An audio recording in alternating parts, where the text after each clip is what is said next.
Komið sæl og velkomin í vegavarpið sem við hyggjumst kalla þessa vefþætti sem Vegagerðin er að fara af stað með.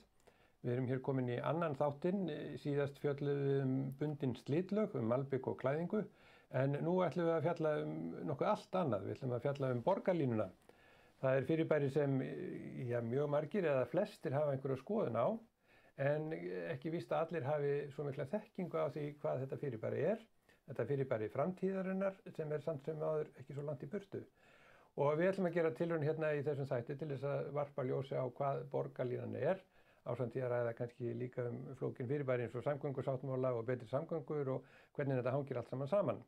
En til þess að ræða þessi mál eru komin hingað Bryndís Friðriksdóttir sem er svæðisstjóri höfuðborgarsvæðisins hjá Vegagerðinni og Þorsteinn Hermannsson sem er forstöðumaður samgangna hjá Betri samgöngum. Og þið ætlaði að segja okkur hvað borgarlínan er. Hvað er borgarlínan? Bryndís, þú byrjar. Ég byrja. Borgarlínan er það sem við kallum hágæða almenningssamgöngur og kallast á ensku Bus Rapid Transit. Og í rauninni gengur þetta út á það að gefa almenningssamgöngum meira rými í götunum hjá okkur. Þannig að þeir fái betri tíðni og betri áreiðanleika. Þannig að það verður auðveldara að fara í strætó? Já, í raun og veru og áreiðanlegra. Þú veist að ferðin tekur ákveðin langan tíma en það er ekki háð umferðarmagninu eða umferðartöfunum sem eru hjá okkur í dag og annar tíma. Á það að vera að skilja bara einkabílinn eftir í biðröð og strætófarþeginn, hann fer með borgarlínunni beint? Í raun og veru, já. Það er verið bara að gefa fólki möguleikann á að velja almenningssamgöngur sem áreiðanlega ferðamáta. Og hver er munurinn á þessu Þorsteinn nú bara venjulegum strætó? Kannski að í grundvallaratriðum það að þegar þú ert að skipuleggja svona hágæðakerfi almenningssamgangna þá ertu að vinna í grundvallaratriðum bara með allt umhverfið og hvernig þú ætlar að koma þessu kerfi fyrir, hvernig þú staðsetur stöðvar, hvernig þú hannar þær og allt í kringum þær, hvernig þú kemur fyrir í raun og veru sérrýminu sem vagnarnir aka eftir og svo framvegis. En í hefðbundnu strætókerfi ertu oft svolítið bara að koma með strætó eftir á, inn í skipulag og inn í hverfi og inn í göturýmið. Þú í raun og veru býr til gatnakerfi og hverfi bara út frá öðrum þörfum en í borgarlínuverkefni erum við að hugsa þetta öðruvísi. Þú ert að endurhanna göturýmið og gera ráð fyrir þessu frá upphafi og þannig tryggja áreiðanleikann og tíðnina og líka bara upplifununa. Þetta er miklu meiri gæði í almenningssamgöngum heldur en í strætó, þó að strætó sé ljómandi fínn að mörgu leyti. Þannig að þetta er svona kerfið þar sem það er eins og þú sést pínuð eins og þú sést í lest og þú sést í strætó. Það er svolítið verið að gefa fólki þá upplifun og með því erum við líka að skoða hvernig við útfærum stoppistöðnar. Við tölum þrepalaust aðgengi. Í dag löpum við oft upp tröppur til þess að komast í strætó. Með því að hafa það sem við kallum á leveli að þá hafa allir möguleika á að nýta sér þetta, hvort sem voru með barnavagn eða hjólastól. Og við erum líka að horfa til þess að greiðslan fyrir ferðina gerist með hraðari hætti en í dag og það er bara sambærilegt og strætó að fara núna á stað með klapp inn í greiðslukerfi og sér. Og þú getur verið búin að borga fyrir ferðina og gengur borð. Og getur raun og veru, þannig bæta hans við, gengið borð allar, það er 4 hurðir á svona 18 metra vagni og þú lappar alveg eins og þú gengur borð af brautarpalli inn í léttlest eða lest. Þú getur gengið inn allar dyr vagsins og greitt þar inni bara með því að bera kort upp að skynjara. Og það náttúrulega gerir ferðina, eða stoppið og stoppistöðinni styttri sem að eykur líka áreiðanleikann og tíðnina. Og þægindin. Og þægindin. Það er hugsunin að þetta sé þægilegra, auðveldara og kannski meginatriðið er aukin tíðni. Já. Það er þetta tvennt sem maður aðeins að hamra á. Það er aukin tíðni, þannig að það skiptir í rauninni ekki máli hvernig þú mætir á stoppistöðina. Það er alltaf stutt í næsta vagn og það er áreiðanleikinn upp á það að þú vitir hvað ferðin tekur langan tíma. En svo kostar þetta náttúrulega gríðarlega marga milljarða. Borgar þetta sig? Þetta borgar sig, já. Það er í raun og veru alla greiningar sem hafa verið gerðar á borgarlínunni og í raun og veru samgöngusáttmála höfuðborgarsvæðisins í heild sinni segja já, að það borgar sig. Og það er búið að greina sérstaklega með félagshagfræðilegri greiningu fyrstu lotu borgarlínu og ábatan af henni. Þannig að já, þetta er samfélagslegur ávinningur af því að efla almenningssamgöngur og fleiri nýti sér þær. Og það græða í raun og veru allir á því í raun og veru þegar horft til lengri tíma. Þetta er svona allir að vinna. En ef við kíkjum aðeins á nokkra myndir, við sjáum mynd af hvernig þetta geti hugsanlega litið út á glæru og sjáum það en við skulum bara aðeins ræða Þetta er einmitt hugmyndastoppistöð í Hamraborg, við sjáum Kópavogskirkju þarna í baksýn. Já, einmitt, og þetta lítur allt saman mjög fallega út. og kemur sólinn úr réttri átt. Mér finnst alltaf sérkennilegt þegar teiknaðu svona myndir að það oft eins og sólinn skín úr norðri. Það mjög góð spurning. En nú ég einhverju vandræðum að skipta hérna þarna kom það. En þetta það sem málið, það þessi, það sem getum kallað umferðarteppa hér á höfuðborgarsvæðinu á morgnana og síðdegis. Mun þetta leysa úr því? Að hluta til, já. Þetta maður kannski segja á þessar glæru að viðfangsefnið sem við erum að glíma við á höfuðborgarsvæðinu viðvarandi vöxtur. Og það dugar ekki að leysa stöðuna eins og hún í dag af því að það stöðugur vöxtur og fjölgun á fólki á svæðinu. Og það ágætt að setja í samhengi eins og gert þarna á glæru að á síðustu árum hefur íbúum höfuðborgarsvæðisins fjölgað 90 manns á viku. Og miðað við ferðavenjur okkar í dag og einkabílaeign þá það svona 50-60 bílar sem þurfa bílar til viðbótar sem bætast við í gatnakerfinu. Og á þessari mynd svona 50-60 bílar. Þetta bara viku viðbótin að öllu óbreyttu. Svo kemur næsta vika. Já, þannig, en mun þetta leysa vanda? Mun þetta hverfa? Þetta mun ekki hverfa. Ekki, ég held að það sé meðan við erum í vexti þá er þetta stöðugt viðfangsefni og verður stöðugt viðfangsefni næstu áratugi og bara ég vona að við verðum áfram í vexti og það bara fjölgi áfram fólki á Íslandi og höfuðborgarsvæðinu. En þetta kannski líka ástæðan fyrir því að við erum að horfa á fjölbreyttalausnir í samgöngumálum. Borgarlínan eitt stórt tækifæri til þess að breyta samgöngum. Við erum líka að leggja fleiri hjólastíga og leggja mikið pening í það og svo eru líka verið að skoða lausnir fyrir einkabílinn á stofnvegunum okkar. Já, því að þó að borgarlínu komið þá menn ekki reikna með hvað verið að reikna með að margir muni nýta sér hana hlutfallslega. Sko í rauninni verið að horfa til markmiðna sem sett í svæðisskipulagi höfuðborgarsvæðisins og það verið að horfa á að hlutdeild í almenningssamgöngum hefur verið svona 4-5% á höfuðborgarsvæðinu og markmið að ná henni upp í 12%. Árið 2040. Þannig að það langtímaverkefni en eins og Bryndís bendir á þá í raun og veru verið að horfa til þess að fjárfesta í öllum samgöngumátum af því að við þurfum á því að halda líka, eins og segir, tafirnar hverfa ekkert við það að fara í einhverja eina lausn, við erum að fara í fjölbreyttari lausnir og fjölbreyttari ferðamáta með þessum samgöngusáttmála og borgarlínunni þar á meðal. En áfram árið 2040 verða flestir að fara svona ferða í einkabíl? Já, svæðisskipulagi ráð fyrir var það ekki 58% sem að myndi kjósa einkabílinn. Og þá voru verið að reyna að mæla með að 12% myndi verið í almenningssamgöngum og það sem eftir eru gangandi og hjólandi. Já, einmitt. En ef við skoðum hérna aðra mynd, það er náttúrulega verið að horfa á það að bæta hlutina og þeir sem og þið sem eru undir borgarlínuna og öll þessi verk, þið segir að þetta betra fyrir samfélagið. Hvernig þetta betra fyrir samfélagið? Það kannski má segja bara skilvirkni á margan hátt að það að geta boðið upp á betri ferðamáta þar sem að alltaf 160 farþegar geta ferðast saman í einu á 7-10 mínútna tíðni í helstu atvinnusvæði borgarinnar og svo framvegis. Það betra fyrir budduna hjá fólki, budduna hjá hinu opinbera og ekki síst kannski umhverfið. Þannig að skilvirknin í því að við getum ferðast fleiri saman með góðum hætti heldur en að ferðast hvert á sínum bíl eða hvert með öðrum hætti. Það betra fyrir samfélagið. Eins og kom fram á glærinu áðan, þetta betra fyrir samfélagið og þau telja þetta sé betra fyrir umhverfið. Það segir sér náttúrulega kannski sjálft að það verður minni mengun. Já, loftslagsváin náttúrulega alltaf drifkraftur á bak við þessa fjölbreyttu ferðamáta og þá eru að horfa bæði á borgarlínu og hjólreiðar. Allt sem við getum gert þess að draga úr mengun frá útblæstri bíla kostur og gott fyrir umhverfið. En verður nokkuð þarf það á að allir bílar orðnir rafmagnsbílar? Sko í rauninni þó að bílar verði rafmagnsbílar þá breytir það kannski ekki umferðar ástandinu á annar tíma. Það verða alveg umferðarteppur og raðir sem að borgarlína kemur til með að leysa hluta til eða allavega stuðla að bættri umferðarmenningu. Hvað það varðar? Og talandi kannski umhverfi ekki bara sem loftslagsmál, það eru loftgæðamál líka hvað varðar svifryksmengun og annað að rafbílar þyrla upp svifryki líka og svo framvegis og slíta yfirborðin. Og slíta yfirborð á götum eru jafnvel í flestum tilfellum þyngri heldur en dísil eða bensínbílar, þannig að þeir slíta í raun og veru enn meira. Þannig að það rafmagnsbílar eru ágætir en þeir ekki ein allsherjar lausn á þessu. Og líka hvað varðar umhverfið að hver einasta bílferð byrjar og endar á bílastæði og hvert bílastæði 12,5 til 15 fermetrar og með akstursleið alltaf 25 fermetrar. Þannig að það líka umhverfið sem við erum að búa til. Að ef við getum dregið úr vexti bílaumferðar með öðrum ferðamátum þá ertu að bæta umhverfisgæði fólks. Það ekki allt út í bílastæðum, það þarf færri bílastæði til þess að þjóna meiri mannfjölda.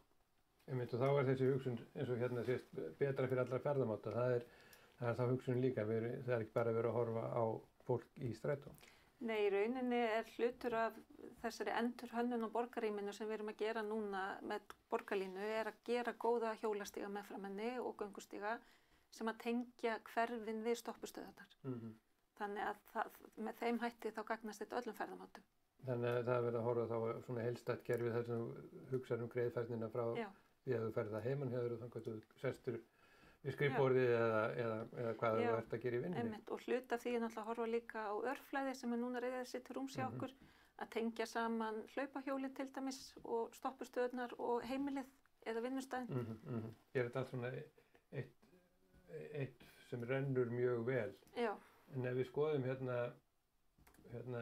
þetta, hvernig þetta kemur til með að líta þess út, við tölum það, svona lítur þá hugsanlega svona vagn út. Þetta ein hugmynd af útliti, en þetta stærðin sem við erum að horfa til og við erum að horfa á þessar stærðir á vögnum þegar við erum að hanna stöðvarnar og brauta pallana, en það ekki þar með sagt að hann verði blár, það var svolítið eftir að velta því fyrir sér hvernig útlitið á hann verður. En þetta sýnir svona þær hugmyndir sem við höfum sett fram í fyrsta hönnastíði fyrir borgarlínu sem við köllum frumdrög stærðir á vögnum og útfærslu á stoppustöðum. En nú spyr maður sig að því að maður sér náttúrulega oft og það stundum talað það sé nú bara einn í strætónum. Já. Hann fer nú lítið fyrir einum mann í þessum vagni. Það mjög rúmgott einn mann þarna. Já. Þannig en væntanlega eru menn að reikna með að það verði töluvert fleiri heldur en nú eru. Já, við erum að sjá í farþegaspánum til 2034 þá erum við að sjá margföldun á fjölda sem nýtir sér almenningssamgöngur og svo framvegis. En enga síður bílaumferð líka að vaxa og það aðrir ferðamátar eru líka að vaxa. Þannig að þetta snýst stærri sneið af kökunni en kakan að stækka í heild sinni. Þannig að þú má kannski segja að draga úr vexti bílaumferðar miðað við íbúafjölgun markmiðið. Það ekki að minnka bílaumferð það sem nú það ekki markmiðið. Nei, hún mun ekki minnka. Við erum bara ómörg. Eða nómörg. Já. Þú segir að við viljum vera svona mörg. Og fleiri. Já, það allavega, viljum við ekki öll að okkur fjölgi. Jú, ég held það. Ég held að sé nú svona nokkurn veginn samræmi í því alls staðar, sko. En hér mynd svona því hvernig hugsanlega svona gatan gæti litið út og það það sem menn svo sem líka tala að það og kannski jafnvel að gagnrýna, að borgarlínan taki rosalega mikið pláss og taki sér akreinar eins og sést þarna. Þetta það sem við höfum kallað svona kjörþversni, þetta kannski það þversni sem við viljum sjá þar sem við höfum pláss fyrir það, en við sjálfsög höfum ekki pláss á öllum leiðum að útfæra þetta svona, en grunnhugmyndin að borgarlínan sé með sérrými í miðjunni og sérrými náttúrulega hugsa til þess að ná þessum áreiðanleika eins og við sögðum áðan. Til hliðar sitt hvoru megin eru akreinar fyrir bílaumferð og svo koma hjólastígar og gangstyttar. En þetta hluti af því eins og Þorsteinn nefndi, hvernig við hönnum götuna með tilliti til allra samgöngumáta. Að við erum að hugsa þetta bara frá upphafi, hvernig ætlum við að tryggja flæði og gæði allra þessara samgöngumáta sem sjást þarna á myndinni. En við sjáum hérna á næstu mynd líka hvernig þetta sérrými getur litið út svona frá öðru sjónarhorni. Já, þarna sjáum við held í hugmyndir á stoppustöðum á Hverfisgötu og maður sér þetta þrepalausa aðgengi þarna. Það auðvelt að komast inn og út úr vagninum af stoppustöðinni. Og þarna eru húsin í kring sem mynda þessa götumynd. En það náttúrulega alls ekki pláss fyrir þetta nema örfáum stöðum eða eitthvað? Fyrir sérrýmið? Já. Þetta í rauninni, ef maður horfir á fyrstu lótuna, þá voru þetta rétt tæplega 50% af leiðinni þar sem var sérrými að öllu leyti. En svo erum við að horfa á blandaðar lausnir eins og að vera með borgarlínu blandaðri umferð að hluta til eða hafa hana til hliðar, ekki í miðjunni eins og við sáum áðan. Og það þá væntanlega sem svona strætó eða vagnakerfi hefur umfram til lestakerfi að það meiri sveigjanleiki? Það meiri sveigjanleiki. Það hægt að keyra þetta í almennri umferð og það hægt að fara inn og út úr sérrýminu eftir því sem hentar og hvaða pláss er til staðar í götunum sem að vagnarnir eiga að aka um. Já, einmitt. En þú varst nú að tala sko lotu Já. og fyrstu lotu borgarlínunar og hérna svona þetta sem þið talið svona þróunar og samgöngur ásar. Þetta þá megin leiðir. Hvað sjáum við að þessari mynd? Kannski ég taki aðeins þetta, þarna sjáum við raun og veru grunnurinn að svæðisskipulag höfuðborgarsvæðisins frá 2015 til 2040 snýraði að teikna upp það sem kallaði vaxtarmörk þarna með brotalínu að byggðin þéttbýlið fari ekki út fyrir ákveðin mörk sem búið að teikna upp og vaxi inn á við, okkur fjölgi inn á við en ekki út á við eins og við verið að fjölga okkur síðustu áratugi. Og til þess að það gangi eru teiknaðir þarna upp og settir það sem við kallum þróunar og samgönguása, það sem er gert ráð fyrir að meiri hluti uppbyggingar eigi sér stað nálagt þessum hágæðakerfi almenningssamgangna og í raun og veru að borgarlína gangi eftir samgönguþróunarásum höfuðborgarsvæðisins. Þannig að því, já, hvað að segja, að bæta vistvænar samgöngur og valkosti og fjölga þeim sem búa nálægt þeim og bjóða fleirum að búa nálægt góðum almenningssamgöngum og vistvænar samgöngum. Maður heyrir jafnvel stundum svolítið hjá fasteignasölum að þeir tala um að þetta verður allt miklu betra þegar borgarlínan verður komin og menn eru jafnvel farin að reyna að selja eignir út á það að borgarlínan muni koma. Já, það er rosalega áhugavert að sjá í raun og hvað markaðurinn hefur tekið við sér í raun og veru og þetta sést líka, hefur náttúrulega þekkist erlendis frá, að fasteignaverð í nágrenni við góðar almenningssamgöngur er hærra og það eru verðmætari eignir þar. Þannig að maður sér að bara daginn eftir að frumdrög borgarlínu voru kynnt, fór ákveðin fasteignasala að tala um að það væri bara 3 mínútna gangur á borgarlínustöð miðað við frumdrögin.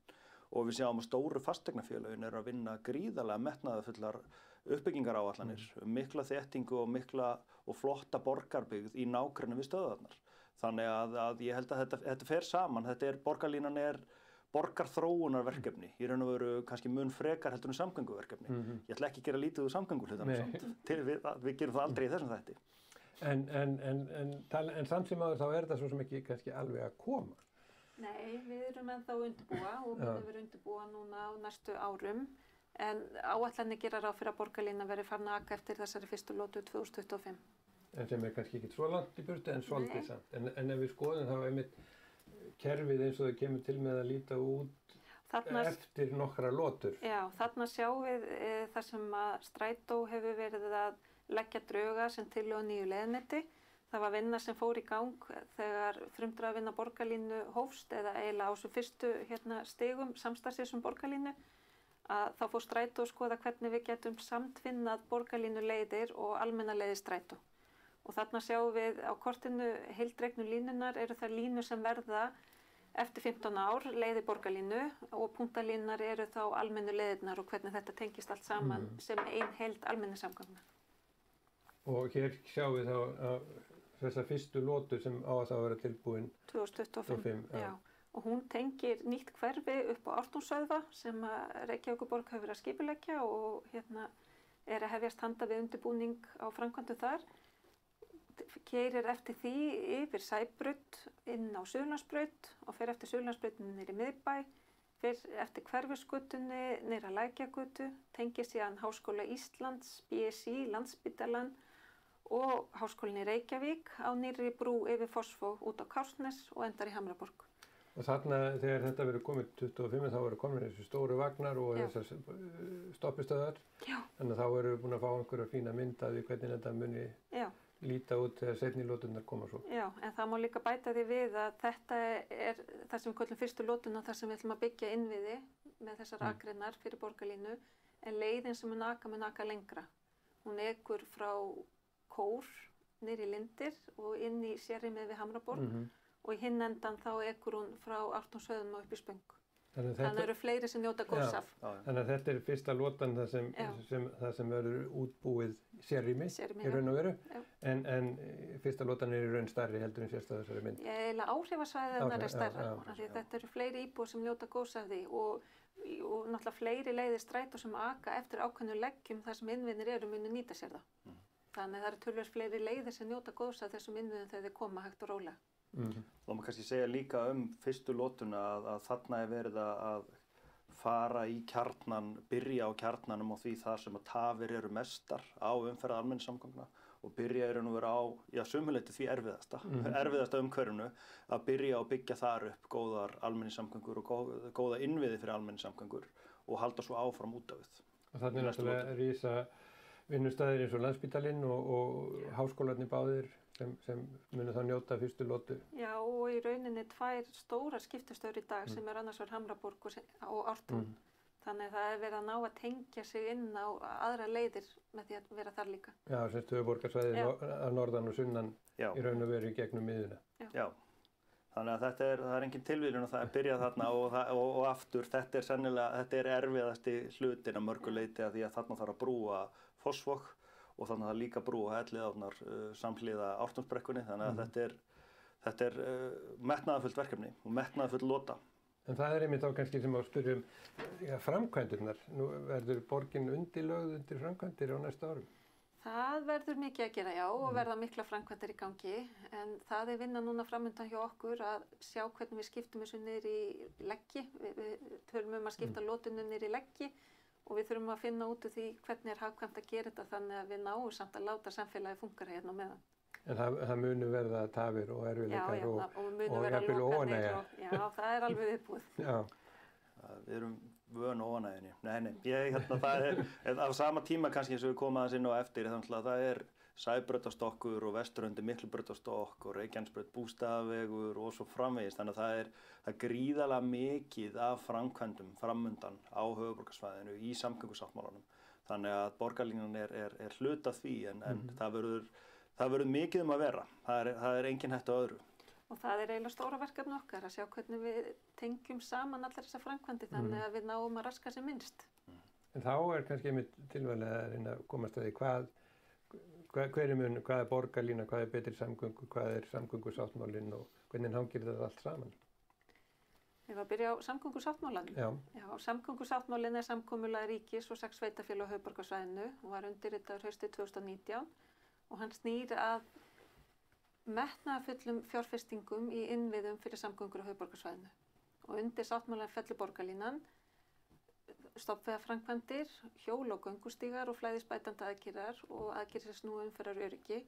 Þetta voru 120 milljarðar að verðlagi 2019 og skiptingin er svona cirka tæplega 50 milljarðar fyrir borgarlínu, rúmlega 50 fyrir stofnvegi og resti fyrir hjólastíga og göngustíga og svona minni aðgerðir á vegunum til að tryggja umferðarflæði og öryggi.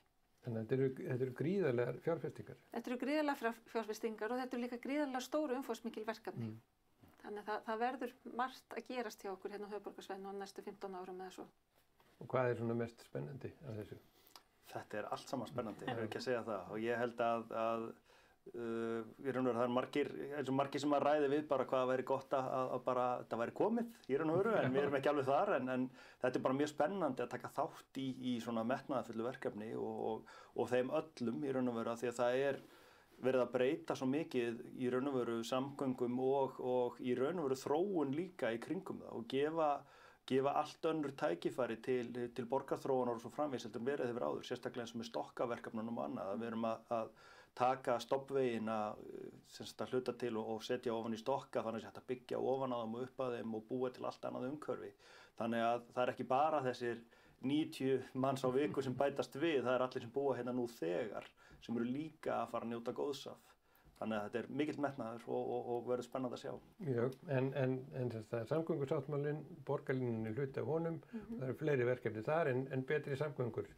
Hvernig koma þær inn í myndina? Betri samgöngur er OHF sem var stofnað af eigendunum sem eru þá ríkið og sveitarfélögin 6 sem skrifuðu undir samgöngusáttmálann og fyrirtæki sem er þá stofnað til þess að halda utan verkefni samgöngusáttmálans og koma honum til framkvæmda. Þannig að það er þetta litla fyrirtæki sem heitir Betri samgöngur svona fyrst og fremst hefur það hlutverk að koma þessu til framkvæmda og halda utan það og fjármagna það náttúrulega hluta til. Þannig að það er einhvers konar verkefnisstjórn eða? Já, að sumu leyti, svona verkefnisstjórn en ekki síst bara þetta að fjármagna svo samgöngusáttmálann með fjárframlögum frá eigendum, með flýt- og umferðargjöldum með að vera ákveðið að leggja þau á og með þróun Keldnalandsins og svo framvegis. Þannig að uppruni fjármagnsins hann er úr ýmsum áttum. Hann kemur ekki bara úr ríkissjóði eða sveitasjóðum, hann kemur úr mismunandi áttum. Og hvar kemur þá svo vegagerðin inn í þetta? Vegagerðin og Betri samgöngur gerðu með sér samning í fyrir hluta árs og hefur Vegagerð verið falið að undirbúa og framkvæma þessi framkvæmdaverkefni sem snúa að samgöngusáttmálanum og þá erum við að tala um borgarlínu, stofnvegi og stíga og flæði. Þannig að Vegagerðin hefur verið falið að halda utanum og leiða þessa þróun en að sjálfsögðu í góðri samvinnu við bæði Betri samgöngur og sveitarfélögin á höfuðborgarsvæðinu. Þannig að Vegagerðin svolítið svona framkvæmdar aðili í þessu? Já, í raun og veru. Já, meðan Betri samgöngur eru að horfa á það verður til peningar til þess að framkvæma. Já, að einhverju leyti. En hvað, en við erum að horfa ansi langt fram í tíman. Hvenær má fólk fara að búast við að sjá eitthvað gerast? Menn vilja alltaf fara að sjá vinnuvélar á staðnum. Í raun og veru, ef maður horfir á stofnvegaverkefnin, við erum þegar búin með 2 verkefni. Það er búið að breikka Reykjanesbrautina í Hafnarfirði frá Krýsuvíkurvegi og inn af Kaldasölsvegi og það er búið að breikka Suðurlandsveg frá Bæjarhálsi og niður á Vesturlandsveg og við erum búið með helminginn af framkvæmdinni í Mosfellsbæ sem er brekkun og Vesturlandsveg þar, þannig að það er ýmislegt búið. En svo erum við líka á fullu að hanna Arnarnesveg sem að tengi Breiðholtsbraut við Rjúpnaveg og bindum vonum við því að koma því til framkvæmda núna á fyrri hluta næsta árs. En í raun og veru eru allavega þegar snýr að samgöngusáttmálanum þá eru þessi verkefni farin að stað og búin. Já og hjólastígarnir líka. Við erum búin að leggja ansi marga hjólastíga, byrjuðum 2020, þannig að þetta er annað ári sem við erum að framkvæma á vegum samgöngusáttmálans hjólastíga á höfuðborgarsvæðinu. En hvernig gengur þessi samvinna? Þannig að margir ólíkir aðilar og kannski mismunandi svona áherslu sem sveitarfélögin hafa hvert sig? Þetta gengur bara mjög vel. Ég finn ekki annað en að fólk sé samstíga í þessum verkum sem við erum að takast á við. En það er nú oft tekist á peninga Þorsteinn, þannig að... Já, það getur vel verið. Nei, þegar ég tek undir það er fólk mjög samstíga og ég held að í raun og veru samgöngusáttmálinn og stofnun Betri samgangna þetta hafa verið langþráð skref. Einhvern veginn að komast á þennan stað að hafa sameiginlega framtíðarsýn og hvernig á fjármagnan og hvert við erum að stefna. Þannig að ríki og sveitarfélög skyldu ná því samkomulagi og séum að vinna á því var virkilega mikil bót fyrir okkur sem vinnum í þessum bransa allavega að hvert við erum að stefna og hvernig við ætlum að komast þangað. Þannig að þið eru bara nokkuð kátt með þetta verkefni? Við erum kátt og mjög bjartsýn. Já. Algjörlega. Já, ég held að það sé ágætt að enda bara á þeim nótum og þakka áhorfendur fyrir að hafa fylgst með þessu og eru vonandi einhvers fróðari það hvað borgarlínan hvað samgöngusáttmálinn hvað Betri samgöngur Það vita náttúrulega allir hvað Vegagerðin en og þetta svo sem þáttur á vegum okkar og við þökkum ykkur fyrir, verið þið sæl.